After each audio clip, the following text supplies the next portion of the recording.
Pai, se chama irmão, evangelista Miguel de Souza. Nós temos um versículo na Bíblia que diz que os olhos do Senhor procuram os fiéis da terra. E no outro texto bíblico também, a Bíblia diz que os olhos do Senhor estão em todos os lugares, contemplando os bons e os maus. Qual desses dois grupos você faz? Dos bons ou dos maus? Voltando para o primeiro verso, que está no Salmo 101. Os olhos do Senhor procuram os fiéis da terra. Eu lembro-me que uma certa feita houve um confronto da Brigada Militar aqui em Porto Alegre, mais precisamente ali na Oscar Pereira, uma facção, contra a Brigada, e nesse conflito morreu um brigadiano.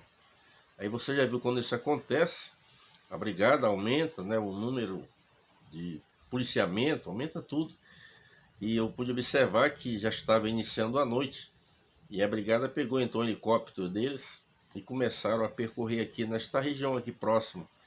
E interessante que eles vinham com um farol ligado ali, mas um farol tão forte, aquela claridade que eu acho que se um rato cruzasse atravessando a via lá de cima, eles iam conseguir ver, pela potência que era aquele farol. Eu quero te dizer que os olhos do Senhor são mais poderosos que isso. O nosso irmão João, no livro de Apocalipse, diz que os seus olhos eram como chama de fogo. E os olhos do Senhor estão em todo lugar, contemplando os bons e os maus. Qual desses dois grupos você faz parte? Dos bons ou dos maus? E tem mais um. Os olhos do Senhor procuram os fiéis da terra. Se os olhos do Senhor cruzar em direção a você, eu estou falando assim porque Deus está em todo lugar. Mas se de uma maneira assim cruzasse você, você se enquadraria nesse grupo dos fiéis da terra? O texto bíblico em apreço está aqui na primeira carta do irmão Paulo ao jovem Timóteo, no capítulo número 4, a partir do verso 1. O nosso irmão Timóteo, que foi um jovem pastor, ele foi discípulo de Paulo. Eu fico analisando assim a vida de Paulo e Timóteo, como Moisés e a pessoa de Josué.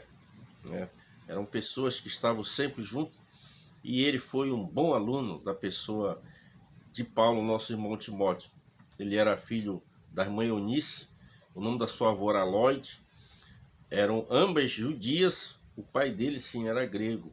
Ele está aqui pastoreando a igreja de Éfeso, essa igreja aqui. E nós vamos ver aqui a recomendação que Paulo dá ao nosso irmão Timóteo. É uma carta totalmente pastoral e doutrinária. Vai lembrar você que essas mensagens doutrinárias, essas cartas, elas são endereçadas ou para uma igreja ou a nível universal. Nós temos as cartas endereçadas a pastor, carta endereçada à igreja, e nós temos carta que, na real, todas elas é para todos os tempos. E aqui a gente vê que o nosso irmão Paulo, ele está aconselhando a Timóteo. Timóteo que tinha uma certa influência grega pela parte do seu pai, mas o encontro dele com Jesus e o aprendizado de Paulo levou ele a ter uma postura de ter uma mensagem cristocêntrica. E se nós estudarmos sobre o gnosticismo, um dia eu vou falar mais sobre isso, o gnosticismo, e você vai ver ali que era um entendimento que vinha um pouco da cultura ali das pessoas, dos gregos, Mas vamos ficar com este texto aqui porque é muito importante, o meu tempo ele é pouco. Diz assim, capítulo 4, do versículo 1 ao 5. Vamos fazer um sermão expositivo e vamos comentando até onde Deus permitir. O versículo 1 diz assim, mas o Espírito aqui está com E maiúsculo, se refere ao Espírito Santo. Tá? O Espírito expressamente diz que nos últimos tempos, esses últimos tempos, ele começou com a ressurreição de Cristo. E ele vai até a sua volta, quando ele vier buscar a sua igreja, depois estarmos na boda do Cordeiro, depois do milênio, e aí o fim dos tempos entra lá já para o juízo final, que é a parte do grande trono do banco depois de 1000 anos de paz, depois do milênio. Mas esses últimos tempos iniciou com a ressurreição de Cristo. Aqui Paulo está advertindo, ele diz, olha, nos últimos tempos apostatarão alguns, dando ouvido a espíritos encanadores e doutrinas de demônio. Nos últimos tempos apostatarão. Apostatar é o abandono da fé. Então você vê que essa carta aqui ela é endereçada para crentes. Não tem nada a ver com as pessoas que estão no mundo. As pessoas que estão no mundo, que não têm Deus, eles vão apostatar do quê? Então está se referindo, tratando com crente, como eu, como você. Precisamos ter cuidado, ser vigilante para não apostatar da fé, não abandonar a fé. Haja o que houver, aconteça o que acontecer, nós temos que manter a nossa postura como servo de Deus. Estejamos bem financeiramente ou não, estejamos trabalhando ou não, qualquer que seja a circunstância de saúde, de doença, temos que manter a nossa postura como servo de Deus. Estamos aqui então de passagem, e por estarmos de passagem, a nossa eternidade será com Jesus. Então diz aqui, apostatarão dando ouvido a doutrinas de demônios e espíritos enganadores. A doutrina nós já falamos no canal aí, mas eu vou recapitular para você, porque de repente você nem assistiu essa mensagem, mas nós temos 3 tipos de doutrina. Nós temos a doutrina de Deus, você pode conferir lá no livro de Deuteronômio, capítulo número 32, versículo 1. Nós temos a segunda doutrina, que é a doutrina de homem. Essa doutrina de homem está lá no Evangelho de Jesus Cristo, segundo escreveu Mateus, no capítulo 15. E aqui nessa carta de Paulo a Timóteo, ele está falando sobre a doutrina de demônio. Essa doutrina de demônio, elas são projetadas no inferno e aí lançadas para o homem na terra, aquele homem que não tem Deus, que vive a serviço de Satanás. Então, são tipos de ensinamento que são contrários à palavra de Deus. Por exemplo, nós poderíamos aqui, a gente ver essa questão de fogueira santa. Isso é uma doutrina de homem que não está na Bíblia. Então, se não está na Bíblia, não é doutrina de Deus, é doutrina do homem. Doutrina de demônio, por exemplo, a reencarnação. Não existe isso aqui. Isso é doutrina de demônio para enganar as pessoas. Não existe. Existe segmentos aí que ensinam, não vou mencionar o nome aqui por questão de ética, e a minha ideia aqui não é colocar ninguém contra ninguém, mas a minha ideia aqui é trazer a verdade para você, porque a verdade é que liberta. Existem segmentos aí, né, se você já estudou teologia, você vai saber o nome desse segmento, que eles não matam sequer uma barata, porque ao matar aquela barata, pode estar matando um dos seus ancestrais, seu bisavó, tataravó. Isso não existe. Você morre, você tem 2 destinos. Se você tem Cristo, você vai à presença de Deus. A Bíblia diz que é precioso aos olhos de Deus a morte dos santos. Então a presença de Deus é apreciada e vai para um lugar chamado paraíso celestial. Se você não tem Deus, morrer sem Deus, o destino é o inferno. O inferno é prisão, não é o lago de fogo. O lago de fogo é diferente. O próprio inferno será lançado no lago de fogo. Mas é o inferno prisão onde a pessoa não pode sair de lá para se comunicar com quem está vivo. Não existe isso, então são doutrina de demônio. Por exemplo, fulano morreu alguns anos atrás, mas ele está querendo agir na vida de tal pessoa. Não existe isso aí. Tá? A Bíblia condena, isso são doutrinas de demônio. Você tem que saber disso. Aqui o verso 2 diz, pela hipocrisia de homens que falam mentira. Homens são pessoas, muitas vezes, que se converteram ao evangelho, seguiam no começo na risca, era um padrão, uma referência para o cristianismo, agora de repente começou a apostatar da fé. Essa pessoa começa a seguir essas doutrinas de demônio, que é doutrina de mentira, de engano, do erro. Esta semana aqui, ocasionalmente, uma notícia muito triste, né?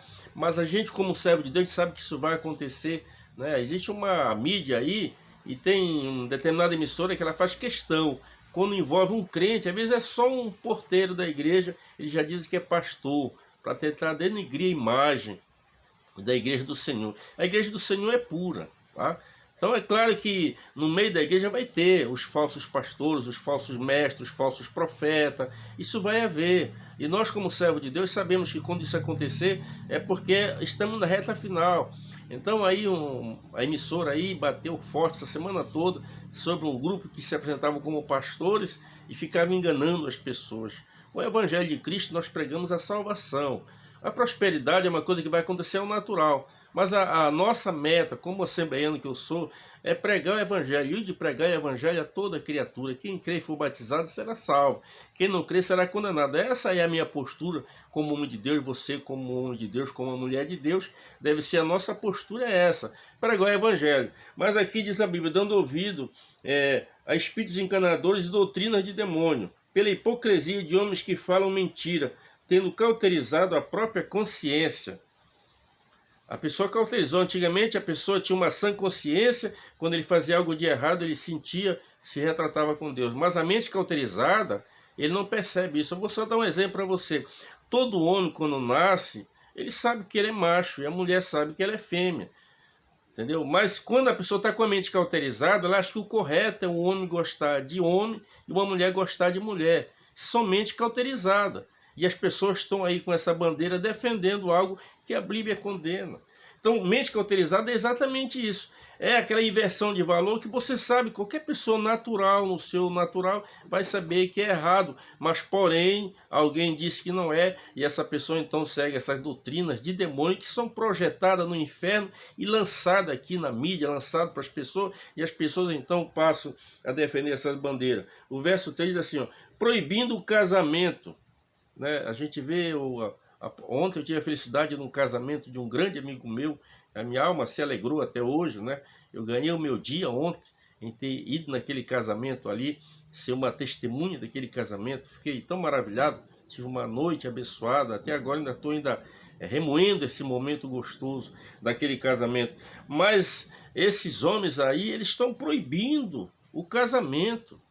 Entendeu? Uma coisa assim que é de Deus, aí alguém diz, não precisa casar, esse negócio de ir num cartório, casar. Não, o cristão tem que casar. Eu louvo a Deus pela igreja a qual faço parte, a Assembleia de Deus, que você se converte. Se você quer descer as águas, o pastor vai lhe orientar. Se você não é casado, é amigado, uma tradução abrasado, o pastor vai aconselhar você a se casar com a sua esposa no civil, então vem e se batiza nas águas. Essas são as orientações bíblicas, mas tem pastores aí que batizam pessoas amigadas, pessoas de muita forma.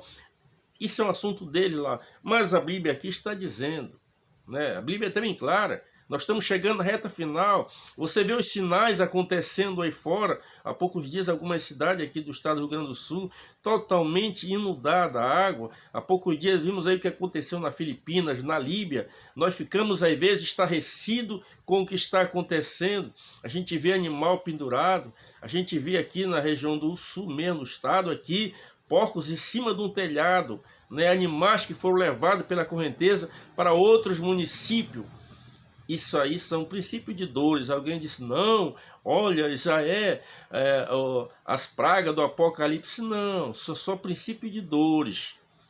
A igreja não vai passar por esse período aí. Eu que sou um pré-tribulacionista, ou seja, eu vou subir, eu creio no ensinamento bíblico, nós temos respaldo bíblico para isso, né? Que a igreja será arrebatada antes daquelas pragas que virão no Apocalipse. Até alguém postou num grupo daquele incêndio que houve na região ali dos Estados Unidos, ali na América do Norte, e postou ali uma imagem de um ser, né? E essa pessoa alegando que aquela imagem é um dos cavaleiros do Apocalipse. Enquanto a igreja estiver aqui, não vai acontecer isso. Nós temos que nos preparar, porque a qualquer momento Jesus virá buscar a sua igreja. Mas uma das coisas interessantes que Jesus deixou bem claro para os discípulos, no capítulo 24 de Mateus, os discípulos levaram Jesus para mostrar a estrutura do templo, né? E quando saiu dali, Jesus disse, não ficará pedra sobre pedra que não seja derribada. Os discípulos caminharam com Jesus e foram até o Monte das Oliveiras. Agora estão, em particular, sós com Jesus, longe dos olhos de fariseus, daquelas pessoas religiosas. Só eles. Aí eles perguntaram a Jesus, quando acontecerão essas coisas? Que sinal haverá da tua vinda e do fim do mundo? Primeira resposta de Cristo, acautelai-vos que ninguém vos engane. Então, os falsos mestres, os falsos ensinadores, eles estão aí ensinando, propagando o evangelho falso, o evangelho fácil e o evangelho falso. Nós não pregamos o evangelho de Jesus Cristo, o evangelho genuíno. Não estamos aqui para enganar ninguém, mas para falar a verdade para as pessoas. Então, diz aqui na sequência, ordenando a abstinência de manjares que Deus criou para os fiéis e para os que conhecem a verdade, a fim de usarem deles com ação de graça. Verso 4 diz, porque toda criatura de Deus é boa, não há nada que rejeitar, sendo recebido com ação de graça. O verso 5 diz, pela palavra de Deus e pela oração é santificado. Aqui está tratando da nossa alimentação. Nós comemos, nos alimentamos, mas oramos a Deus, e através da leitura da palavra de Deus, tanto nós somos santificados, quando oramos, somos santificados pela oração, e também a alimentação, que nós vamos nos alimentar, a gente sempre ora a Deus, para que Deus abençoe, que a alimentação nos guarde de contrair uma doença, um vírus, uma bactéria. A gente vê aí esse negócio agora dessas plantações, né? Tanta coisa aí, tanto agrotóxico que usa, E nós precisamos orar para que Deus nos guarde e nos abençoe. Que Deus que nos abençoe e até o próximo vídeo.